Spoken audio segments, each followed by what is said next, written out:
জয় হরি বল। আজ যাচ্ছিলাম পূর্ণব্রহ্ম শ্রী শ্রী হরিচাঁদ ঠাকুরের জন্মস্থানে রথযাত্রা উৎসব উপলক্ষে। আমাদের বাড়ি থেকে রওনা দিলাম এবং মোল্লারহাট বাজার থেকে একটা একাগামী বাসে উঠলাম এবং বাসে আমরা তিলছাড়া গিয়ে নামলাম এবং তিলছাড়া বাজার থেকে নেমে একটা ভ্যানে উঠলাম। আর তোমরা সামনে যে বাজারটা দেখতে পাচ্ছ এটা হচ্ছে রামদিয়ার বাজার। আর তোমরা এই যে মন্দিরটা দেখতে পাচ্ছ এটা হচ্ছে আমার শান্তি হরিচাঁদ গুরুচাঁদ ঠাকুরের মন্দির। আর এই স্থানের নাম হচ্ছে ঘৃতকান্দি। পূর্ণব্রহ্ম শ্রী শ্রী হরিচাঁদ ঠাকুরের বারুণী মেলার সময় যত ভক্তরা এই পথ দিয়ে যায় সকল ভক্তরা কিন্তু এখান থেকে প্রসাদ গ্রহণ করে এবং সকল ভক্তদের জন্য কিন্তু এখানে বিশ্রামের ব্যবস্থা করে থাকে। আর আমি এই মুহূর্তে চলে এসেছি শ্রীধাম ওরাকান্দির বুকে। আসলে এখানে পা দিতেই যে এত শান্তি লাগছে মনে বলে বোঝাতে পারবো না। দয়াল হরিচাঁদ ঠাকুরের কৃপায় আমি অনেক সুন্দরভাবে ঠাকুর বাড়ি এসে পৌঁছেছি, অনেক ভালোই লাগছে। আর আজকে রথযাত্রা উপলক্ষে ঠাকুর বাড়ি কিন্তু হাজার হাজার মতুয়াদের ঢল নেমেছিল। মতুয়া কিন্তু ডঙ্কা কাশি বাজিয়ে উচ্চ স্বরে হরিনাম করতে করতে রথের চারিপাশে হরিনামে মাতোয়ারা হয়ে গেছে, তোমরা দেখতে পাচ্ছ।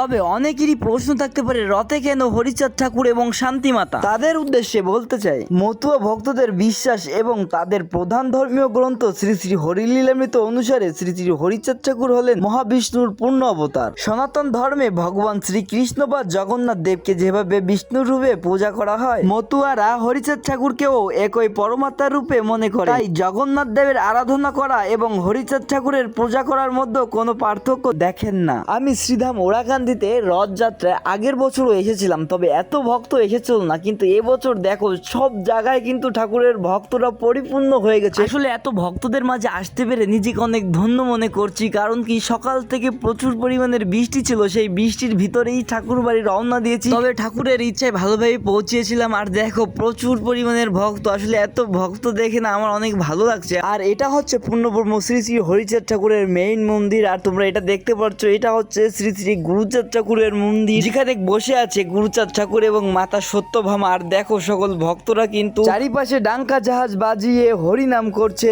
আর এবার আমি এসে দাঁড়ালাম কাবনা সাগরের পাড়ে। দেখো সকল ভক্তরা কিন্তু এখান থেকে স্নান করছে, জল নিচ্ছে, জল খাচ্ছে। ওরাকান্দি এই রথযাত্রায় 3টা রথ তৈরি করা হয়। আর সকল ভক্তরা দেখো রথের সামনে বসে কেউ পূজা দিচ্ছিল, কেউ ঠাকুরের কাছে প্রার্থনা করতেছিল, আবার কেউ এখান থেকে পূজা শেষ করে প্রসাদ নিয়ে বাড়ির উদ্দেশ্যে রওনা দিচ্ছিল। আর আমারও কিছু ভাই ব্রাদার নিয়ে যে পূজা শেষ করলাম এবং আমাদের একটা প্রসাদ দিল। যেহেতু বাড়ি থেকে সকালবেলা বেরোইছি, প্রচুর টাকাদের খিদা লেগেছে, তাই আমরা ফাঁকা জায়গায় গিয়ে ভাই ব্রাদাররা যারা একসাথে ছিলাম সকলে মিলে কিন্তু প্রসাদ খেলাম। আসলে অনেক ভালো লাগছে প্রসাদটা খেতে।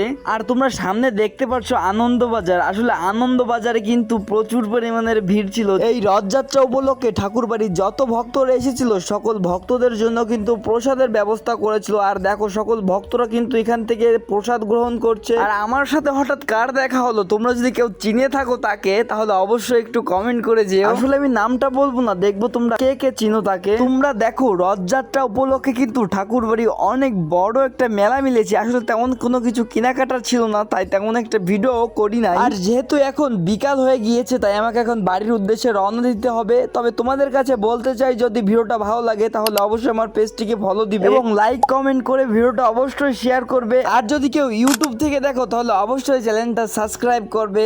জয় হরি বল, জয় জগন্নাথ।